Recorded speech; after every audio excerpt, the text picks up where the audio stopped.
आज हम बनाएंगे बहुत ही मज़ेदार सी हरी मिर्च मटन मलाई हांडी। बकरा स्पेशल एक यूनिक रेसिपी है।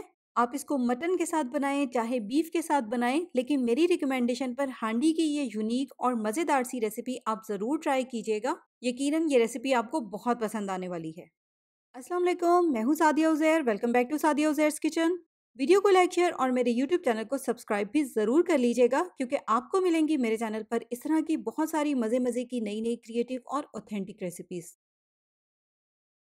बिस्मिल्लाहिर्रहमानिर्रहीम। तो सबसे पहले यहाँ पर हम लेंगे एक पैन जिसको मैंने चूल्हे पर रख दिया है और 1/4 कप इसमें ऑयल भी शामिल कर दिया है। अब अगर आप गोश्त को जल्दी गलाना चाहते हैं कि टाइम की बचत हो, या इस मज़ेदार सी हांडी को आप क्विक वे में बनाना चाहते हैं, तो फिर आप पैन की जगह पर प्रेशर कुकर का इस्तेमाल करें। प्रेशर कुकर में बनाने की जो भी डिटेल होगी इस वीडियो में मैं साथ के साथ शेयर कर दूंगी। तो फ्लेम ऑन करेंगे। ऑयल जब हल्का सा गर्म हो जाएगा तो फिर इसमें हम शामिल करेंगे कुछ साबित मिसाले, जिसमें है एक तेज पत्ता, 4 से 5 हरी इलायची, एक चाय का चम्मच साबित जीरा, एक काली बड़ी इलायची, 6 से 7 लौंग और 2 छोटे छोटे से दालचीनी के टुकड़े। बस अब हमने इनको हल्का सा ही फ्राई करना है, सिर्फ एक आधे मिनट के लिए फ्राई करके इन पर ज़्यादा कलर नहीं आने देना। ये साबित मिसाले जब हल्के से फ्राई हो जाएंगे तो फिर साथ ही इसमें हम शामिल कर देंगे ब्लेंड किया हुआ प्याज। यहाँ पर मैंने एक बड़े साइज का प्याज लेकर इसको ब्लेंडर में डालकर ब्लेंड कर दिया था। अगर हम इसको वेट में मेजर करें तो इसका वेट तकरीबन 150 ग्राम है। और प्याज के साथ ही हमने इसमें शामिल करना है एक खाने का चम्मच भर के अदरक लहसुन का पेस्ट। अब हमने मीडियम लो फ्लेम पर इनकी भुनाई करनी है, लेकिन भुनाई करते हुए आपने इस बात का ध्यान रखना है कि इनका कलर चेंज ना हो। मलाई हांडी है, थोड़ा सा इसका कलर वाइट साइड पर ही रहना चाहिए। अगर यहाँ पर फ्राई करते हुए प्याज का, अदरक लहसुन का या इवन गरम मसालों का कलर ही थोड़ा सा डार्क हो जाएगा तो फिर आपकी हांडी का कलर खराब हो जाएगा। तो इसलिए बस हमने इनको इतना ही फ्राई करना है कि इनका कच्चापन या इनमें से जो रॉ स्मेल आती है वो खत्म हो जाए। अब यहाँ पर अगर आप गौर करें तो प्याज, अदरक, लहसुन वगैरह की अच्छी तरह से बुनाई हो गई है, क्योंकि इनमें से ऑयल जो है वो सेपरेट हो गया है। बस अब इसमें हम शामिल कर देंगे फ़ौरन से मटन।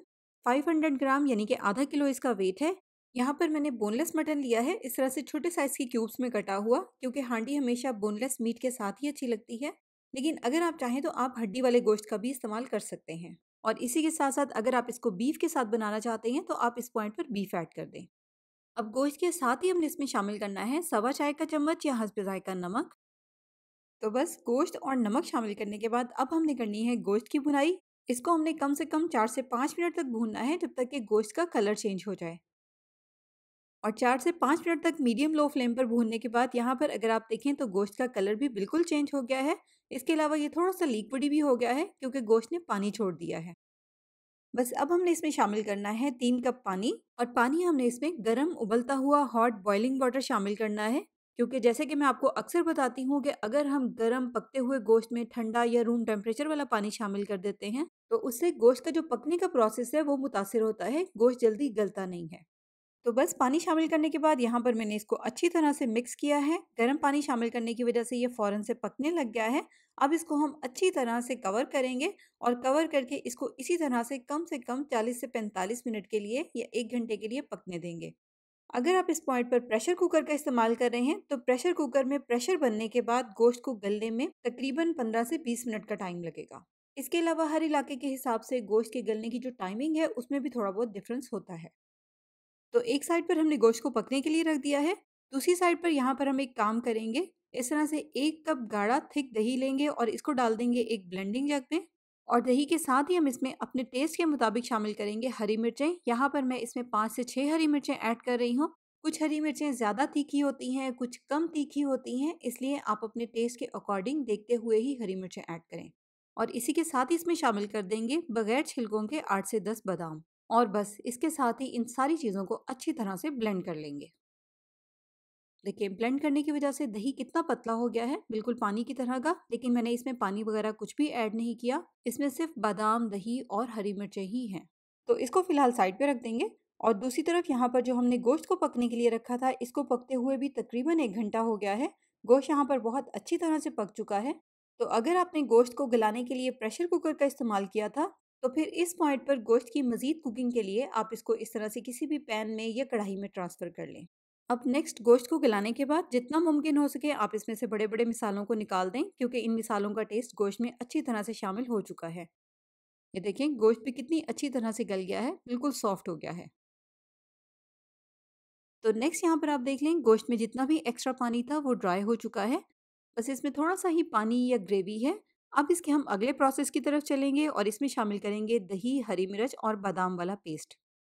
अब दही के साथ साथ इसी पॉइंट पर इसमें कुछ मिसाले भी शामिल होंगे, जिसमें है 1 चाय का चम्मच भुना और कुटा हुआ ज़ीरा, आधा चाय का चम्मच गरम मसाला पाउडर और 1 चाय का चम्मच भुना और कुटा हुआ धनिया। बस दही और ये सारे स्पाइसेस ऐड करने के बाद यहाँ पर हमें इसकी थोड़ी सी भुनाई करनी है मीडियम हाई फ्लेम पर। तो 2-3 मिनट तक भूनने के बाद आप देखें ग्रेवी की जो थिकनेस है वो कुछ इस तरह की हो गई है। बस यहाँ पर ये बिल्कुल परफेक्ट है। अब इस पॉइंट पर हम इसमें शामिल कर देंगे 1 चाय का चम्मच कसूरी मेथी। कसूरी मेथी को अगर आप गरम तवे पर हल्का सा रोस्ट करके इसमें शामिल करें तो इसका फ्लेवर मज़ीद इन्हांस हो जाता है। तो बस मेथी शामिल करने के बाद एक बार इसको बहुत अच्छी तरह से मिक्स कर लेंगे। फिर उसके बाद फ्लेम को बिल्कुल हल्का कर देंगे जैसे कि दम वाली आंच होती है, और कवर करके दम वाली आंच पर सिर्फ इसको 1 से 2 मिनट के लिए पकने देंगे ताकि मेथी का जो फ्लेवर है वो इसमें अच्छी तरह से शामिल हो जाए। लेकिन यहाँ पर आप नोट कर लें ग्रेवी को इससे ज़्यादा आपने ड्राई नहीं करना। देखिए सिर्फ 1 से 2 मिनट तक दम में पकाने के बाद आप ग्रेवी की थिकनेस देखें कुछ इस तरह की है जो कि बिल्कुल परफेक्ट है। ये देखें बस इससे ज़्यादा इसको ड्राई नहीं करना। अब इस पॉइंट पर बिल्कुल लास्ट में सर्व करने से पहले इसमें हम शामिल करेंगे आधा कप क्रीम।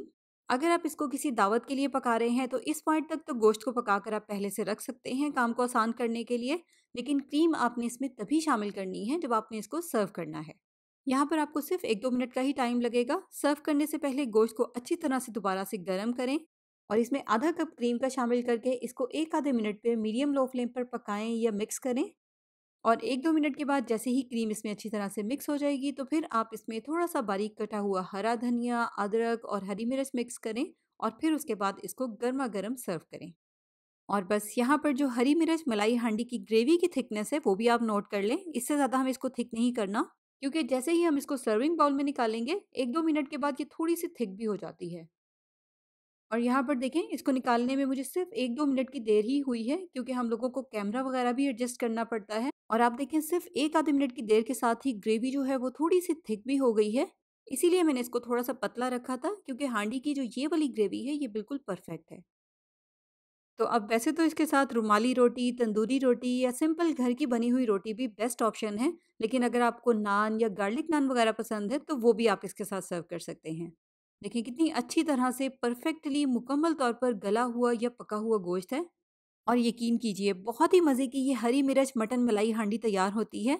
ज़रूर ट्राई कीजिएगा, बनाएँगे तो यकीनन आपको ये रेसिपी बहुत पसंद आएगी। तो इस तरह की ढेरों रेसिपीज़ आप मेरे यूट्यूब चैनल पर देख सकते हैं। बस उसके लिए आप मेरे यूट्यूब चैनल का लाज़मी विज़िट करें। नई रेसिपीज़ के लिए चैनल को सब्सक्राइब करके नोटिफ़िकेशंस भी ज़रूर ऑन कर लें। रेसिपी कैसी लगी कमेंट्स में ज़रूर बताइएगा। अपना बहुत सा ख़्याल रखिएगा, दुआओं में याद रखिएगा। Thank you for watching. अल्लाह हाफ़िज़।